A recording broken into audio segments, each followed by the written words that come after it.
শোন রে, কিছু মুসলমানের বাচ্চাদেরকে বলছি, যারা যারা দিদি দিদি মারাতি না, তারা এখন দিদি দিদি আর মারাস না। কেন বলতো? দিদি দিদি বেশি মারালে তোরাও একবারে মারিয়ে রয়ে যাবি। এখন হচ্ছে আর তো তোদের সেই তৃণমূল আর নেই, যেই চোর ছেচোরের তৃণমূল।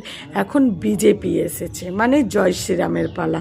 তোরা এবার বাংলা ছেড়ে চলে যা, বুঝলি? যারা যারাই তৃণমূল ভক্তরা, তোদের মনে হচ্ছে জয় বাংলা বলার ইচ্ছে হচ্ছে, খুব মনে প্রাণে ইচ্ছে হচ্ছে তোরা জয় বাংলা বলবি, তোরা এক কাজ কর, তোরা হচ্ছে সোজা বাংলাদেশে চলে যা।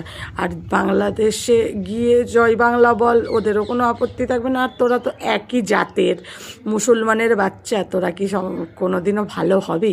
তোরা জীবনে ভালো হবি না। তোরা ওই গরু খাস না, তোদের ওই গরু খাওয়াটাও বন্ধ করবো দাঁড়া।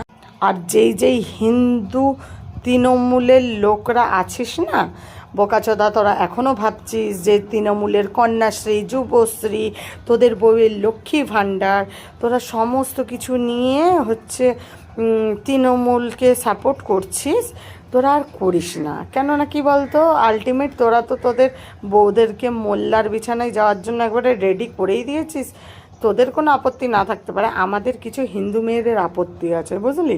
আর তোরা বেশিবার বাড়িস না, যাবার বেড়েছিস এবার চুপচাপ থাক, নাহলে এবার মরে যাবি, ঠিক আছে? নাহলে তোদেরকেও গাড়ে লাত মেরে বাংলাদেশ পাঠানো হবে।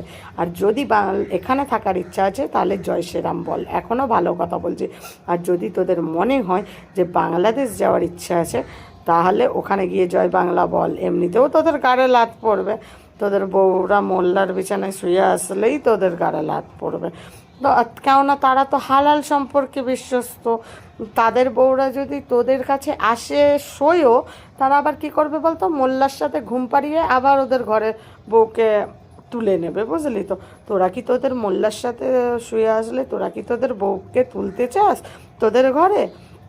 তাহলে তোরাও এক কাজ কর, তোরা কাটা হয়ে যা, বুঝলি তো? তোদেরটাও কেটে নে, তোদের এখনও তো কাটিস নি। মমতার ইয়েতে তোরাও ভাব, এবার কেটে নে, বুঝলি?